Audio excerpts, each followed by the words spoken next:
Hey everybody, welcome. Today we're talking about how to sing in tune. So this is a really great beginner-friendly lesson.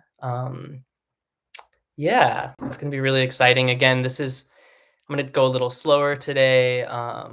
Feel free to ask questions here. Usually people have a lot of questions when we're trying to get this going, um, especially when we start talking about scale degrees and like just a little bit of theory.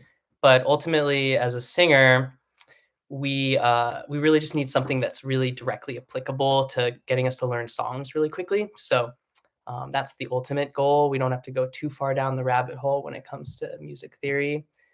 Just some of the basic things. This is going to give you a really good sense of how we do our exercises and why we do them certain ways. Yeah, hopefully it's going to be really informative and help anyone who's starting out. A lot of times, not being able to sing in tune is what's really discouraging for people. It's very noticeable. Um, so there's sometimes some shame associated with it. Sometimes it can come very naturally to some people, but not. It's not always the case. Hi, welcome. And there's actually a way to get that up and running, and it doesn't necessarily mean that you're like inherently a bad singer. It's just one component.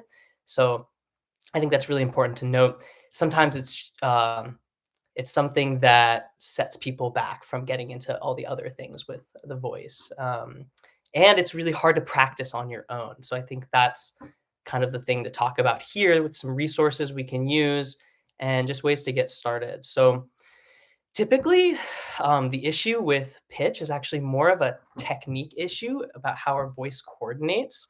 And so that's actually one of the really great things that I can tell people that'll get them excited about doing the vocal practice and sort of why we do the practice a certain way.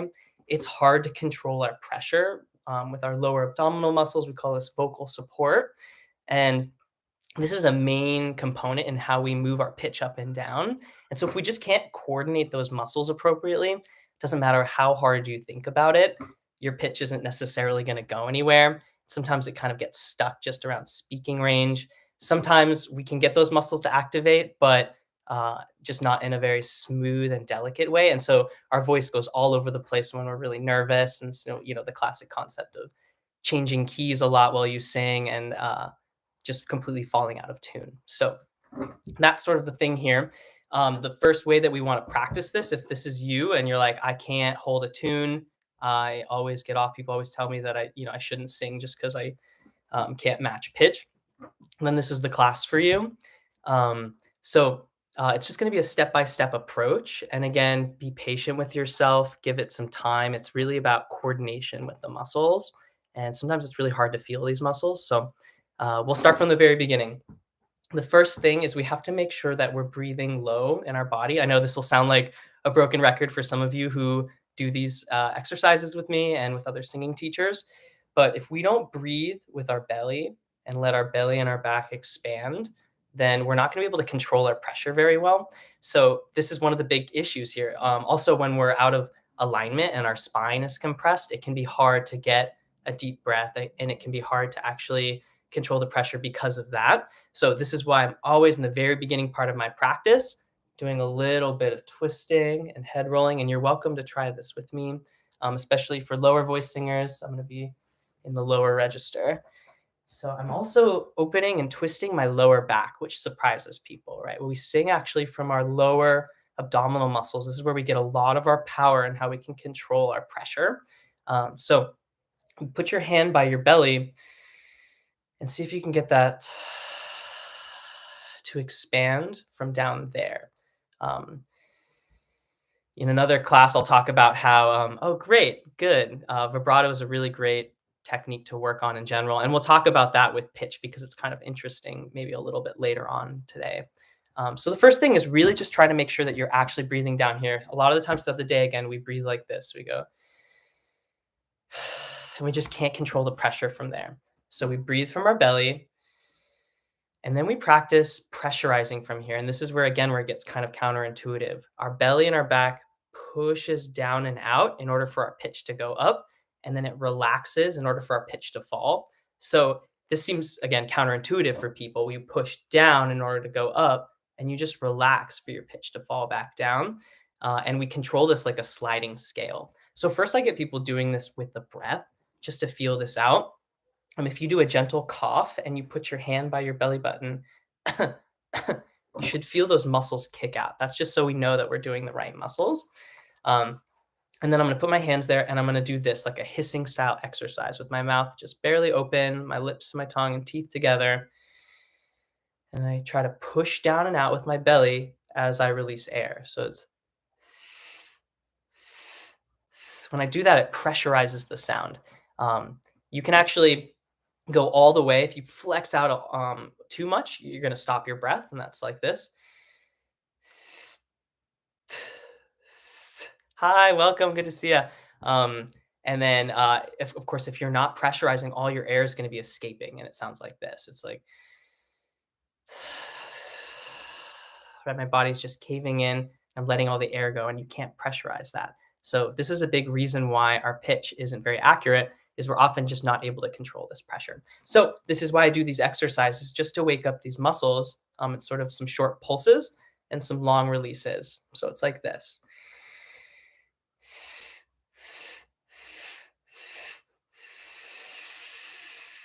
So pushing down and out, just seeing if you can get that connection there. It takes some time for people. If you're not used to this, you're going to have to do some repetition. So breathe low and then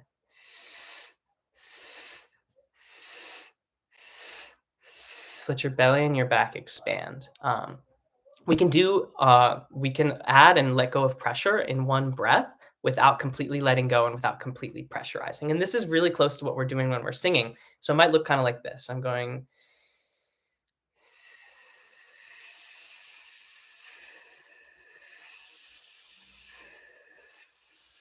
It's really hard to control that pressure. And you might find as you let it go, it's really hard to come back on it. So there's lots of reasons why we can fall out of pitch. And it's usually because of something not working down here appropriately. So waking up those muscles. The next thing is you can put it to a Z. And so for anyone trying to hit pitches, it can be very, very frustrating. So the first thing I recommend is that you try just working with contour. It's a fancy term for when the pitch rises, try to follow it.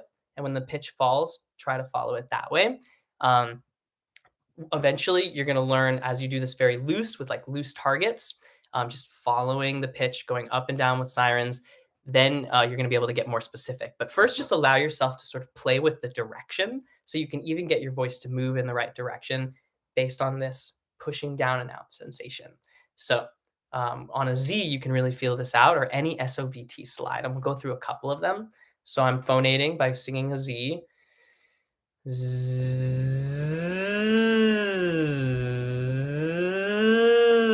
And again, the way that I'm coordinating that is with my belly and my back pushing out. I'll show you. So I'm putting my hand here and really feeling this and going.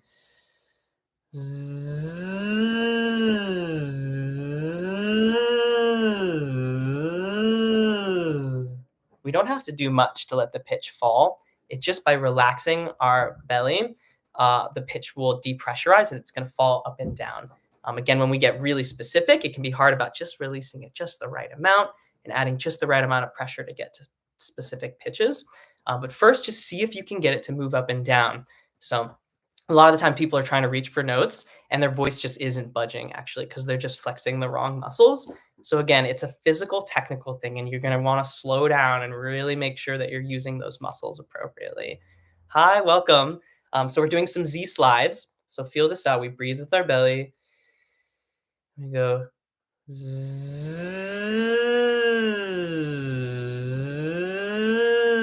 and try not to follow it with your head. If you're going then often you're using other muscles and they're not going to be as good at actually controlling this pressure. Yes, okay, this is a good question, and I love answering these. This is the whole point of the live stream is any sort of question that you come up with.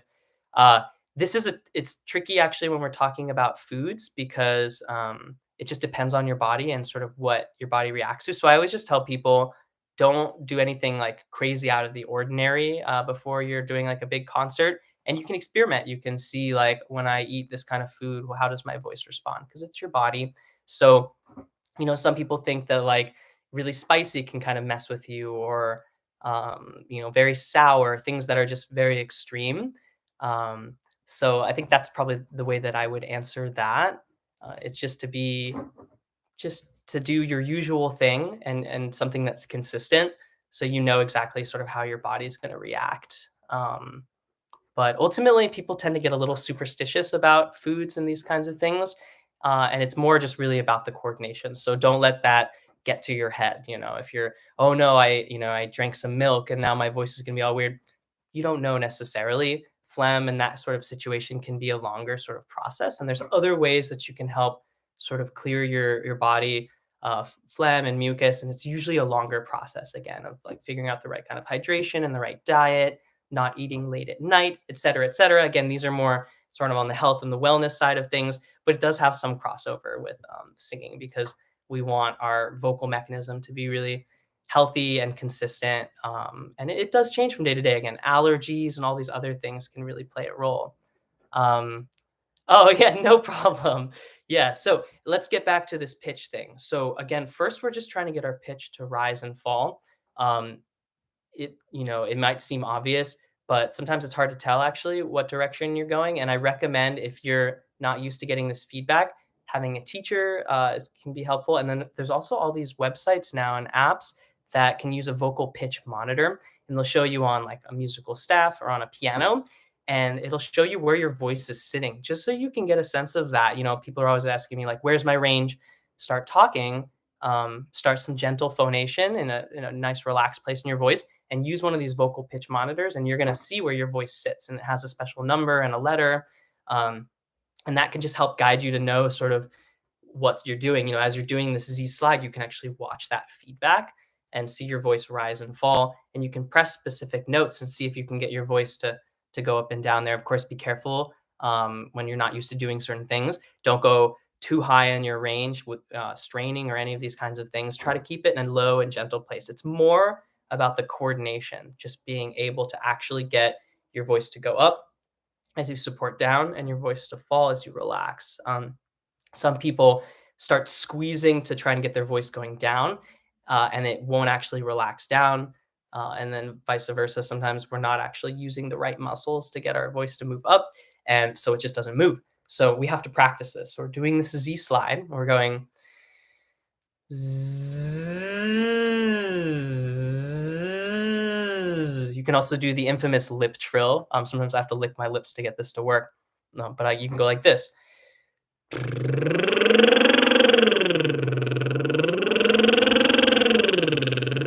Again, it looks like I'm doing nothing here, right? Very relaxed, just getting my lips together. They're starting to vibrate, but I'm playing around with these muscles down here, going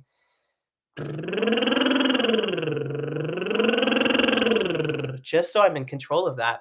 Um, yeah, exactly. You can find them on a lot of these sort of stores. There's like there's their websites. There's this one called Singing Carrots, and there's one for iPhones called Ella. That's really cool.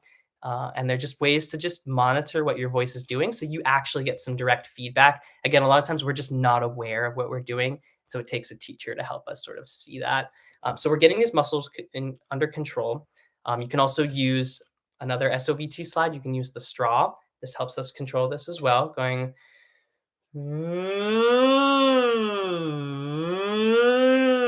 regardless of the aperture here and how I'm closing it, I'm controlling it with my lower abdominal muscles.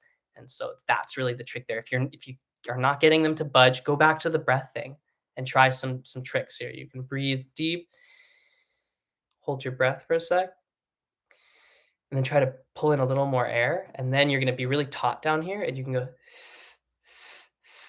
You can see if you can get those muscles to engage a little more, and then try it right after you do that. Try the Z slide or one of these SOVT slides, going like zzz. It'll help you just get the right feeling for it, and then your body's going to start learning as you do repetition with this, and it'll start to become more and more natural. um, okay. That sounds like a really good exercise or thing to talk about for a separate live stream, is about getting in and out of head voice and using the SOVT straws and different ways to practice it. One thing that is actually kind of just a pro tip about the SOVT straw stuff. It's really helpful and it's a trick, but it's still only one shape, right? Where you're doing this kind of very like ooh like shape using the straw. and it helps us feel out resonance and it helps us get the right kind of pressure. And these things can be really helpful. But ultimately, it's just one strategy, and it's really best to be able to do this with every vowel shape. And so, if you're only relying on SOVT straws, they're going to be limited ultimately. They're not an end all. They're just one trick. Like with any of these things, if you overdo a trick, you get out of balance in another way. And the real answer is how we talk, how we use our vowels and our consonants. At least this is the way that I talk about the practice. If you can get the right kind of resonance balance and pressure, then you're going to get a healthy vocal mechanism and you're going to be able to go in and out of your registers. So, um, yeah. Yes. Actually, it's interesting. It's there. I'd have to look at what you're doing in particular, but a lot of people find that the SOVTs are helpful for getting in and out of head voice. So it might be something that's happening with the way that you're stretching internally. Um, yeah, there's all sorts of reasons why things can fall out of balance. What I like to do instead of in using like an SOVT straw, you can also just do vowel work. So, this is sort of what I was going to lead to next is aside from doing any sort of like M or N, NG, the straw or the lip trill, you can just go like, oh, and then if you want to, the path of least resistance into head voice, think of switching into an E vowel and going like, yeah. A lot of the times we get blocked because what if our tongue is sort of doing internally, and we want that nice sort of fluid transition. Um, yeah, we're doing a siren sound right now and we're working on contours. So it's just being able to control going up and down. And there's all sorts of tactics. And this is kind of the important thing to note is not everything works for everybody. And you might find that certain things actually are a little awkward, even though everyone swears by it. It just may not be the right tool for you. So we all have a path of least resistance and something that's comfortable. You can do an M. You can go like,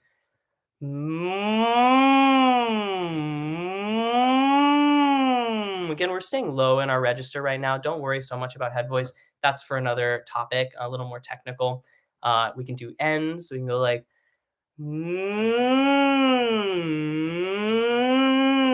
the point being, no matter what shape you're in, I'm controlling the pressure from my lower abdominal muscles. And it's hard to see. I don't want to keep flipping back and forth to show that, but that's really the game here. So that's the first thing is being able to follow that. Then the next step is finding unison. So just your ability to match pitch. This can also be very disorienting to the ear and it can take some time. So use some of those feedback things to help you. I want to point out some things. So unison means we're hitting the exact pitch with the same frequency. So I'm going to pick a note like a G here and I'm trying to get to that spot. Oh, now you might find it's hard to just get right to it. So use your sliding thing. You might find yourself going like zzz, and then sort of landing on it, or ma. This is why I do a lot of drone style exercises. I'm helping people practice intonating, sort of staying at a sort of static spot and just really feeling yourself locking into that. This is where it gets a little weird with sensation. Like, what does it feel like to be in pitch? Yes, we can look at a monitor and see that, but we also want to listen for distortion or beats or rubbing. This is just how sort of sound waves work. So I'm going to play two notes really close to each other. They're just a half step apart. And tell me if you can hear that sort of beat. So here they go. Do you hear that? It's just sometimes it's a little hard to hear with the voice, but I'm going to play the note and I'm going to move around that unison. And so I'm going to hear, yeah, it's like they're bouncing against each other and that they're not really in consonants, right? They're in more dissonance. So they're sort of reflecting against each other. So we can use this to help sort of feel, yeah, exactly. If we're in tune, it's really like a physical sensation, just like what you mentioned there. And so we can actually practice this with our body, our ability to just fit into something that's consonant, even if we're not sure what those notes are. In fact, this is how a lot of people are singing in general is by following a target, right? Hearing someone else sing or something on the piano, um, learning how to use that mechanism, targeting it with your mind, and then just feeling for when it's sort of off. Um, uh, Oh, let me see. I want to read this. So Suddenly change to a higher octave, lose the pitch. Yeah, yeah, okay. So this it just depends. So sometimes, right, when we jump around, the sensation can be very, very different, even if it's the same pitch class. And we're going to talk about what that means. But you can just get thrown off by the sensation. So we use both the feeling in our voice. The more you do these exercises, the more comfortable you get with certain ranges and registers. And then we also want to sort of feel these sensations, right? So this is a rubbing sound. And then on the other side, something underneath it. It's the same thing. So with my voice, I'm gonna practice sliding around and just feel these beats out. It's a really fun thing to do if you don't do this. So I'm gonna be like,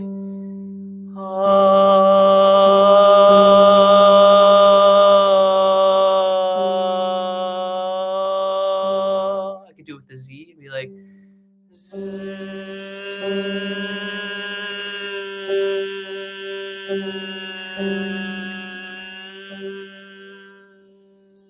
I like to think of it like when it's consonant, it sounds like clear or feels like clear water. It's a little sort of sounds like a little synesthesia like, but I think of like mediums of liquid. So thinking about distortion or a ripple in water. Uh, yes, exactly. It's a little, it takes a sec to get comfortable with that, but you'd be surprised, like the right half step in the right spot with the right kind of chord and you can get something really beautiful. Like, what if I did something where I'm going like this? Let's think.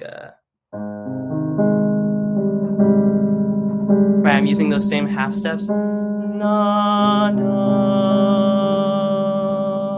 So consonants and dissonance in the right places can sound really great. Um, so that's sort of the weird thing. We're just sort of playing around with this sensation, right? So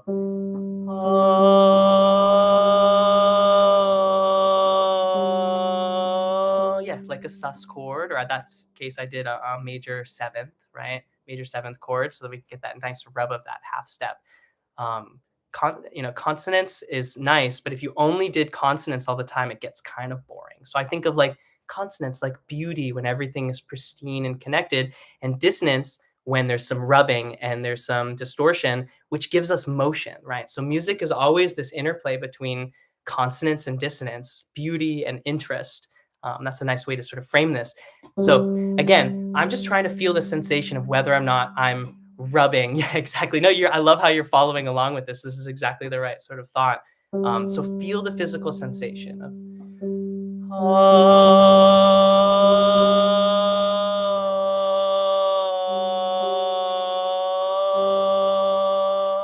and you try to find that nice sort of clean middle where there isn't distortion. This is practicing finding unison. I'll do this every time I do my practice. I work on like a low note and I work on going through my vowel formants. I do like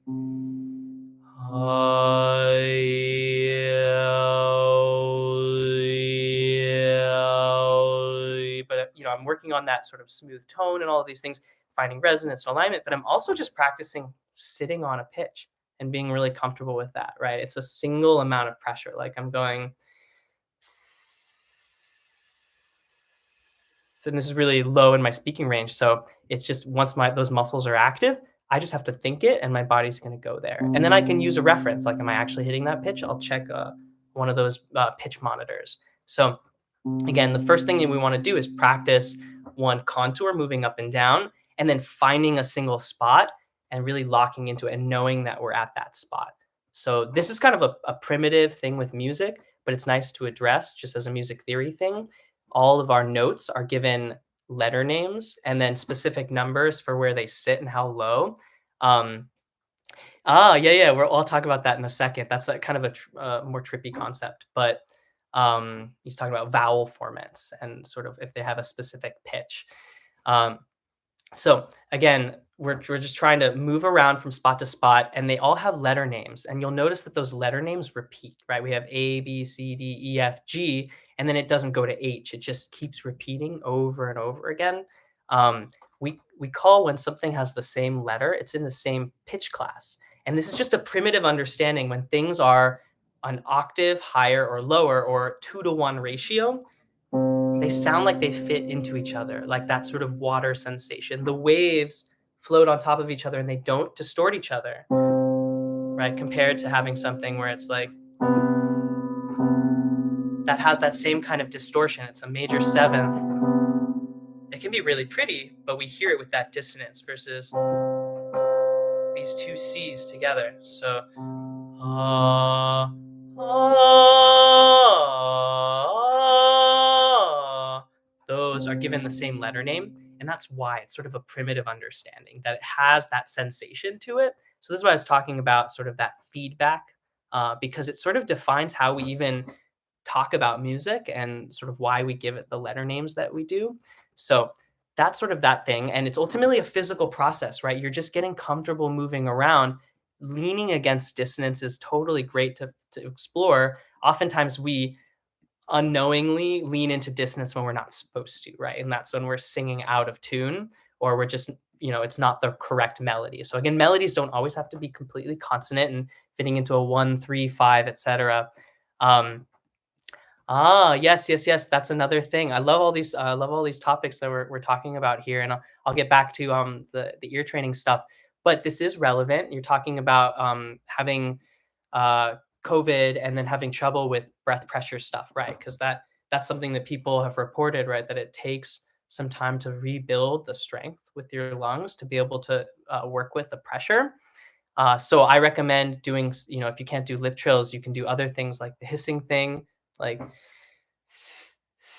you can practice blowing against your hand. And these are all ways to work on that pressure. And of course, one of the best ones is just to do a nice long exhale and just take it until it starts to want to crumple in and you just let it go and you get in a breath flow. So a lot of times people only practice breathing like one time and they're missing the point. It's a flow. So it's always a breath flow. So, that's what I'd recommend for you there, is doing more of this breathing style work.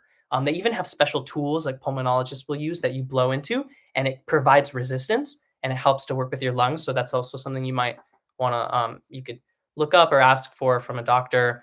That can help you sort of just get your lungs back up to the strength that they need to be. Yeah, so there's this. We're just practicing creating pressure by blowing against our hand, and then there's and the process of singing in general is a great way to help build up this whole respiratory strength. So I would just say be patient with yourself. It'll take some time to get back to where you were. Um, so yeah.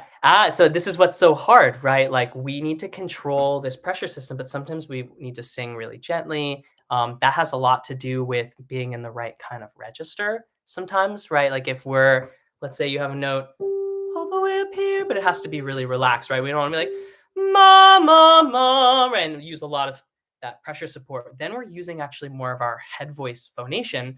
And for head voice, this is a lower part of the head voice range, so it requires less pressure. So our two registers are kind of like a gear shift, and low head voice is like low chest voice. It doesn't require as much support energy. So we're going like,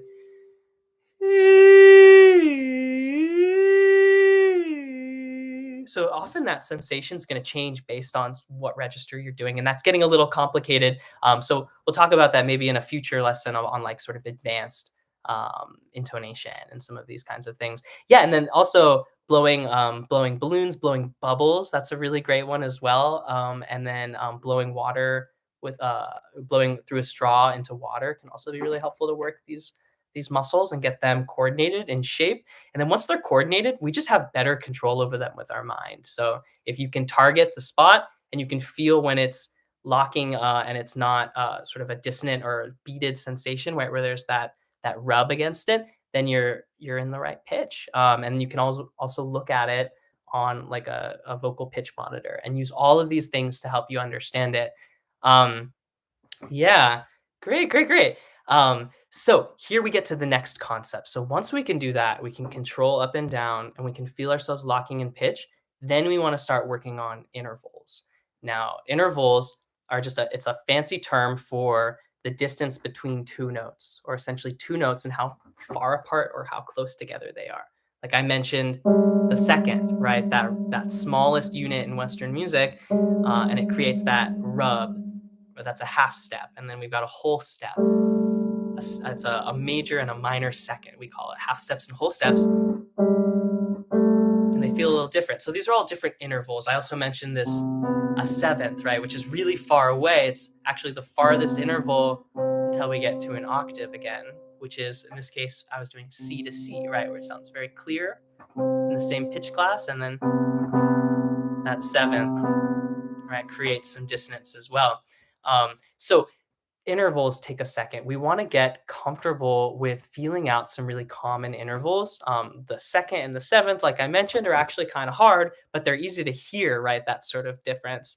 Now, one that we do all the time in our vocal exercises is doing a fifth. And I recommend sometimes these slightly wider intervals are a little easier for people. It depends. But it's hard to do subtle changes from like a half step to a whole step when we're not used to coordinating these muscles. So it's more of a physical process. So you can do the SOVT slides, you can do just a regular vowel, and eventually just a consonant vowel syllable shape. And I'm just working like a fifth, for example.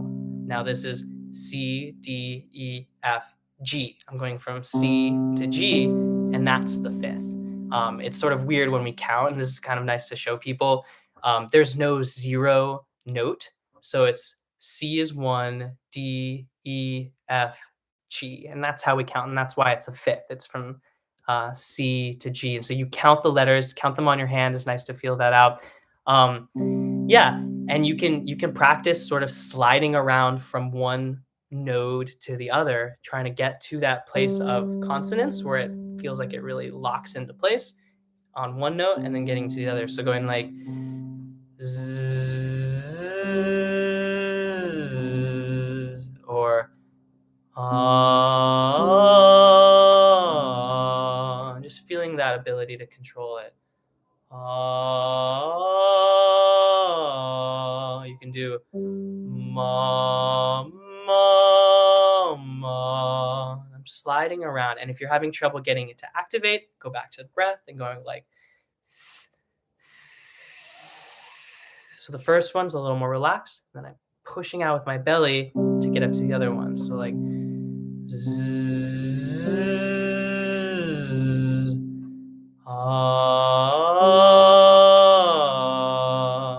And once you do this a lot, it gets really easy to move it around. But at first, it can feel really hard to get those muscles to budge. So I completely understand that. And it's really important to slow down here. That's why I'm sort of taking some time, doing some repetition. So again, I'm going from a C to a G.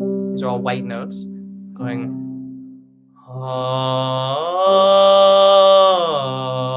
I'm flexing out to get to the top note, to the G. And I'm letting my body relax to get down to the C. And just sort of thinking about them with my mind, sort of visualizing them. You can watch on a pitch monitor as well. That sounds like a guitar that I'm in. Oh, nice. Very cool. Yeah. And what's funny is you're working on all of this resonance stuff, and I have some guitars in here as well, and they'll all start vibrating. And that's how you know you're getting a lot of good vibration. So again, I'm just practicing with the fifth. This is why we do a lot of these exercises like this. The other one that's really obvious and easy to feel is a third. So that sounds like this. So let's practice that counting thing. I'm going from C, and I'm going up a third. So it's C, D, E.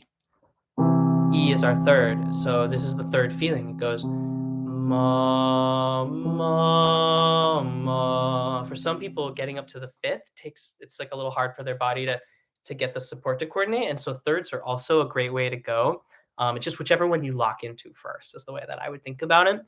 So again, I go like zzz, ma, ma, ma. And then I might do the fifth. Ma, ma, ma. If you can't get it to do it like that, zzz, and then you could go za, za, za. The reason I'm using these consonants and not just going straight from a vowel is it helps people build up pressure and get that sensation. But if you're, it just depends on the singer. If you're already used to doing that, then just sliding with the vowel can also feel very comfortable. Eventually, we want to be able to do both things, right? Move between vowels and consonants is our main tools that we work with. But if you're having trouble, use consonants to help build up the pressure, right? So ma, ma, ma. I'm not squeezing from here, right? I'm using my belly down here. Now, this is sort of a thing for a lot of people when they sing out of tune is they're not pitching their consonants, the consonants that we can pitch. They're not doing it appropriately. And so you'll often pitch it too low and then have to slide up and be like, ma, ma, right? And trying to scoop. And then often we lose the place at that point, or we just never get there, right? So mom. If you feel like you pitch too low, just slide that consonant up to where it's stable. Mom.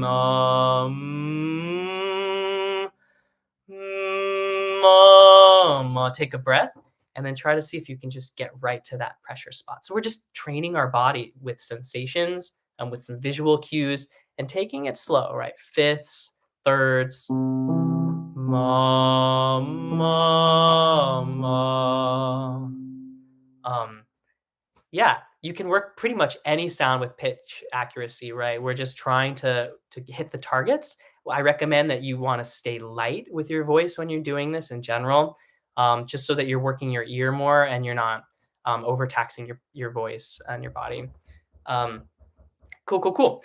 So the next concept is once you're getting comfortable with that, then we can get to whole steps and half steps, and really feeling out the specific sort of change. So what we've got here is I like to do this exercise where I go up a whole step, down a whole step, down a half step, back up a half step, and it sounds like this. It goes like za. It's very musical, but it's helping us feel going up that step, back down, and then going down a half step, then back up. So we're feeling on either side what a whole step is like, what a half step is like. So it's like za. That's the whole step, and then za. So I'll just do this to get really comfortable with it. I'll be like za.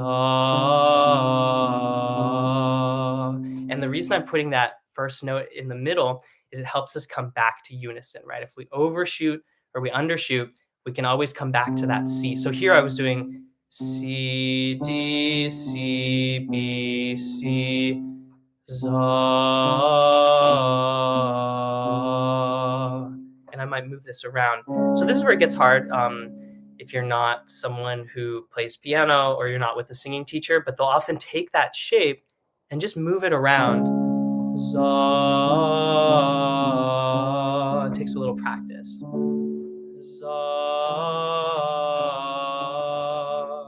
But follow along with me.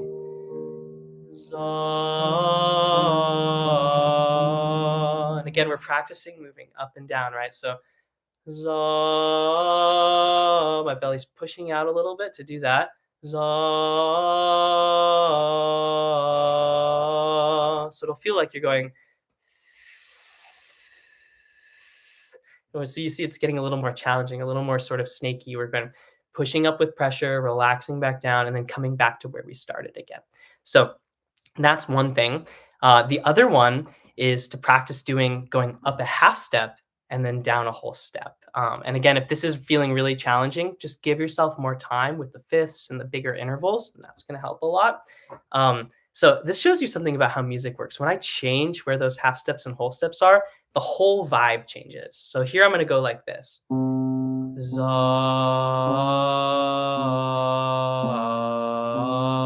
So it's up a half step and back down, and then a whole step and then back up. And I'm still coming back to C here.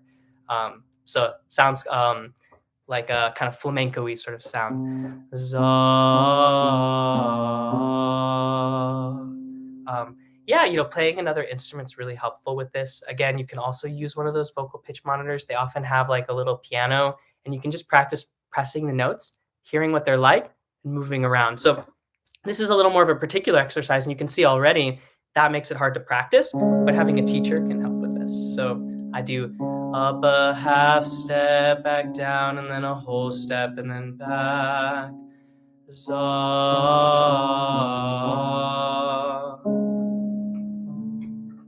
za. So we're just playing around with these different units, the smallest units of Western music, a half step and a whole step. A half step is the smallest unit, and a whole step is just two half steps. So the reason I talk about this is it gets us to our next concept, which is scales. Every scale, if we think about from one note to the next, is going to be either a whole step or a half step.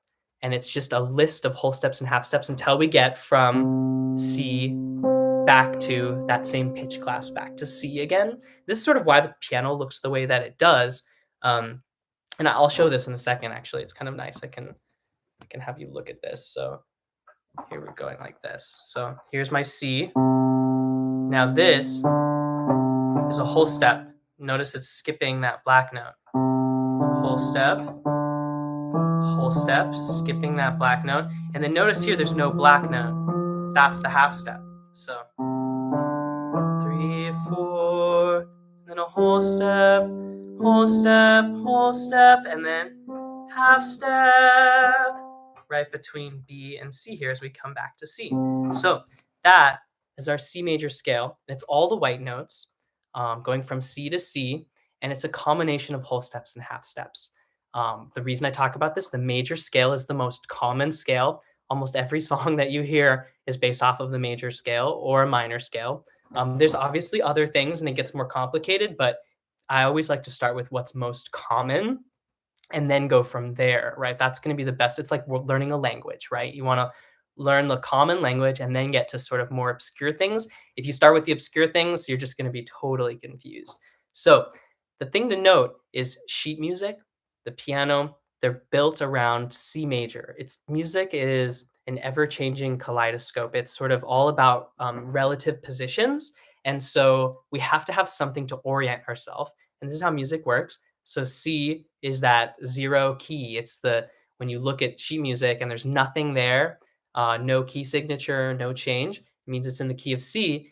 And it's also important to note that these whole steps and half steps are built into that like a template. That's why it's so confusing. Again, we're not getting to reading music, but what I want to point out are some features with the scale that people often kind of get lost on. It's when it changes from that whole step to half step. So we've got 1, 2, 3. This is our third. Ma, ma, ma. Those are all whole steps.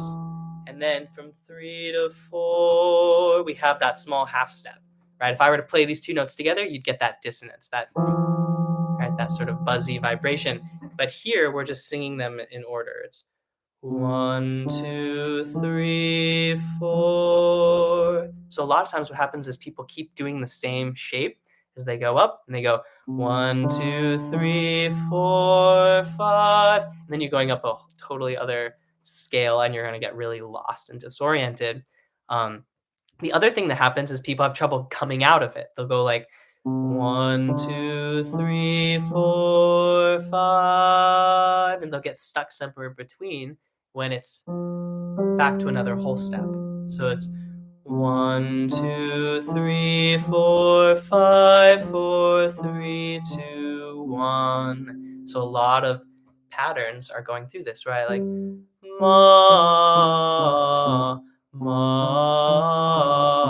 A lot of our basic sort of exercises are just going up and down the first 5 notes of the major scale. Sometimes we're jumping.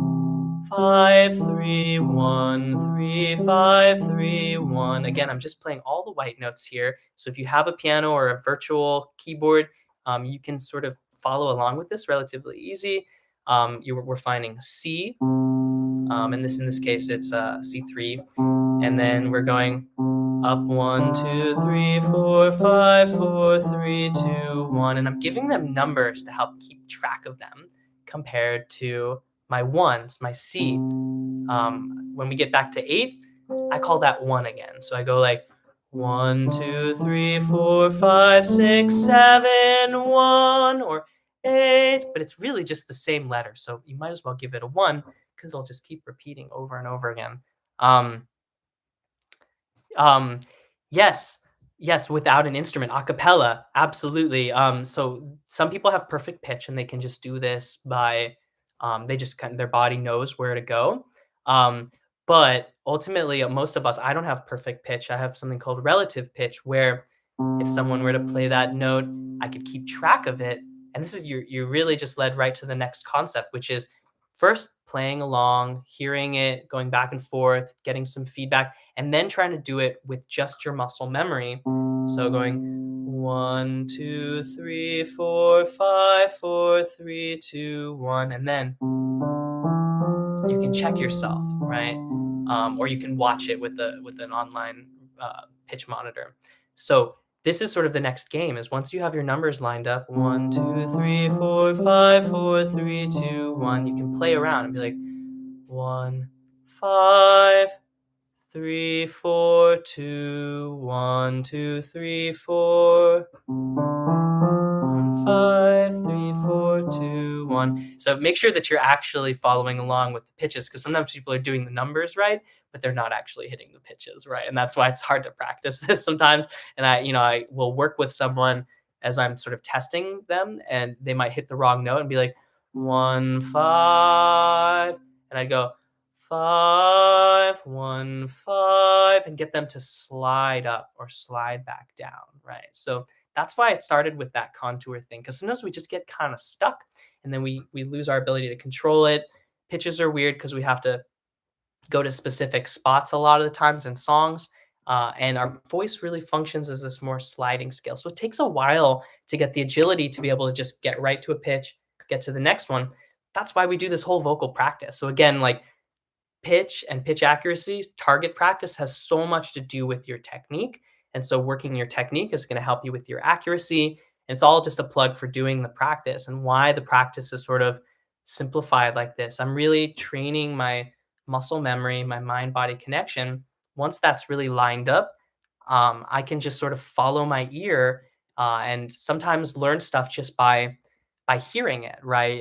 That's what we call tonal memory. So this gets a little complicated, but it's something you can practice. Like often you'll need someone to help quiz you, but I would, let's say, play 3 or 4 notes, and then you try to sing them back. So it'd be going like,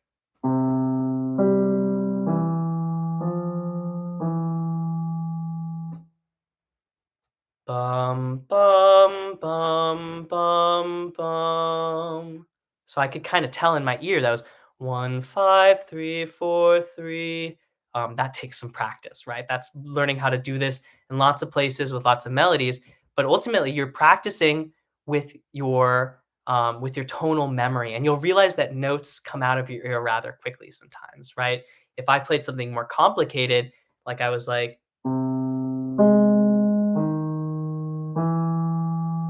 bum, bum, bum, bum. Like that you might be like, wait, what did you just play? The first thing is just hearing when it goes up and down. Like, does it go right? That's I can hear it's all going up, right? Bum, bum, bum, bum. 1, 2, 3, 4. So we play all these little games, and that's to me is target practice. And the more I do a kind of a pitch practice thing like this, just the easier it gets for me to match pitches automatically with reflex, pretty much. Like I feel the sensation, I feel when it's out of tune, and I can slide my voice to a place where it's more consonant when it needs to be. Or sometimes I know I need to be at a certain dissonant spot, and I can feel that with my voice and my body. Um, yeah, yeah, tonal memory is really, really helpful. In fact, that's just how we practice learning songs, right? So this is the next step is once you know how to put some spots together, you like I'll do a classic public domain song. Um, can you figure out what those numbers are? That's one thing that could be really challenging. But we can also just know and hear that melody. Da da da da da da da da da da da da da. Right, I'm using my tonal memory. Most of us know that song really easily. There's so many different it's a Mozart thing, right? But it's so many different ways we do it, like Twinkle Twinkle Little Star, Ba Ba Black Sheep. There's a number of lullabies that have been set to it. It's funny is later on in that sonata it goes turns into a dark minor thing, which feels weird for anyone who is used to the children's lullaby. But my point is you'll start to be able to hear when it's a certain scale degree. I always like to know what the starting note is of a song or the specific big changes so that I'm really clear about getting on the right track, right? Just like what someone mentioned earlier, like when you all of a sudden have to jump up to a new octave in a new place, do you know what that interval is? Do you know what scale degree you're jumping to? That's going to really help you. You can practice physically feeling it. Like, what if it's going all the way up there? Like, I'm like down on a one, back to one, two, three. So it's like one, three. And I could feel that, like da, no, no, no, whatever it is. Um, I would want to sort of watch that on a vocal pitch monitor and make sure that I really understand what it feels like in my voice to be there and then what the scale degree is. You don't have to do it for every part of a song, but just the parts where you're getting kind of lost. Um, and then all of a sudden, as you do this more and more, you're able to just remember songs much faster. And so that's one trick. The other thing too is to talk about our chords, and this gets a little complicated. I'm not trying to um, overwhelm people, but whenever we're singing a melody note, we're always fitting into notes that are being played underneath us, unless we're singing a cappella. Even then, we're fitting often into these chord shapes. And it's important to kind of know what part of the chord we're in, or if we're singing a note that's not part of the chord, like someone mentioned earlier, like a sus chord or something like that, where it's not the one, three, or the five. Our simple chords are always stacked like this. It's very funny how this works. One, three, five. It's skipping a number in between each, right? So that's a chord. One, three, five, three, one. That we give them numbers for So right now I'm jumping around. We give them numbers when we're thinking about chords based on sort of where the bottom of the chord is in this sort of root position. So we call this chord tones, and it's a slightly different way of using numbers than the scale degrees. But what we know is, oh, am I on the third of that chord or the fifth of that chord? It's going to help me lock into it. So we've got almost like a horizontal and a vertical dimension. And once we can hone in between those two, then we can be laser sharp with our harmony. That might be for another topic, like more advanced ear training. But that's really how you know how to get right in tune, is hearing how you lock in with a chord. Sometimes I'll do a practice like this. So, all of our exercises are like 1, 3, 5, 3, 1. But I might play a chord, no, and I'd be like, okay, I just picked one of the notes. I'm just practicing my ability to fall into the chord, right? Consonants. If I was like, no, right, that's dissonant. I could feel I didn't quite, no, I'm locking into something. Is it the root, the third, or the fifth? It's the fifth, right? No, no, no. So that's sort of where we go as we get to more advanced sort of ear training, as we learn how to calibrate both by scale degree and the chords underneath us. And mainly in just like key moments where we really want to make sure that we're locking in place, or where someone says, hey, you're falling a little flat or a little sharp. It's hard for us to hear ourselves. I've mentioned this in another live stream earlier on, but we have, when we're listening to ourselves, it's bone resonance. We hear our voice internally, and it's very different from how it sounds externally in air resonance. And so we have to kind of do this a little blind, where essentially, if you're thinking about your ear, we have to do it a little bit by feeling and by vibration. And so that's it's all of these different parameters that help us get right in tune. And as I'm practicing a song, I'm working it into my body and my muscle memory, making sure I know what it feels like when I'm really locked into certain chords. And I don't have to learn the entire song, but I'll learn certain key moments and play that, and that just really helps me know, okay, that's where my voice is supposed to be, so that I'm not just guessing, right? Because what happens is when we're not sure where we're supposed to go and we start guessing, we're really going to strain with our voice, because you think about your body, like you're leaping into the unknown and your body doesn't know what to do. So it might way over engage or way under engage. So the mental aspect, the targeting is really important. But again, it's this interplay between what we do with our physical technique, going like, oh, oh, right? I'm able to pressurize just right to those spots. And then it's getting really familiar with first the major scale, and then you start to learn the minor scale from there. Then you can learn fancy modes and other half steps and weird altered chords, and it just goes deeper and deeper. But what's funny is most songs, like your favorite song, um, is usually like in a basic major scale. A lot of times when I work with students and they're like, "Can we do this?" How, they're always like blown away. How can I learn that so quickly and figure out the chords? I'm pulling up a chord chart and I'm figuring out a lot of these details, like what are the numbers for the melody and how does it fit with the chords. Um, yeah. So I'd have to do a little research. There's so many of them. If you're looking for other sort of ways to sort of watch your voice. Some people use even like just like a chromatic tuner, right? You can buy a tool that can show you where your voice is sitting. Sometimes that's a little finicky. Sometimes the online things can be a little finicky and you have to slow down. But ultimately, back in the day, how did we do this? We worked with a teacher, and the teacher helped us using a piano. Practice, here's another just like pro tip is like practice with the instruments that you're going to hear because they all sound a little different and they can kind of disorient you, right? Like harmonizing, singing a melody with a guitar, it's going to feel a little different than with a piano. And especially if you're singing a cappella or like, you know, 4-part harmony with voices and you're doing complicated things, you can see why this is really challenging, right? Oftentimes, someone, if you're really singing a cappella, someone will play a starting pitch and everyone will calculate in their ear, like, let's say they play that C, and I know I'm supposed to start on the 5, right? So I hear that and go, oh, and I start at that spot and I'm calculating in my ear and everyone's doing that. And if we get off, right, and someone hits something wrong, it changes the sound and then everyone can get really disoriented. So it's really easy to fall out of tune actually when you don't have buttons to push, right? So our voice is um, something that we have to audiate. We have to sort of think about and then flex our muscles to get it to move around very much like a trumpet, right? There's a few valves to push, but everything else has to you have to sort of find in between that. And that's very true with the voice. It's, like moving between chest voice and head voice. And sometimes people are having trouble with pitch because they're just singing in the wrong register, right? And so that was something else that someone talked about is like, it's hard to, sometimes you'll find it's really hard for you to stay in tune in one register compared to the other. And it really depends on the singer. I've had a lot of high vocalists who have trouble singing in chest voice. They'll be like,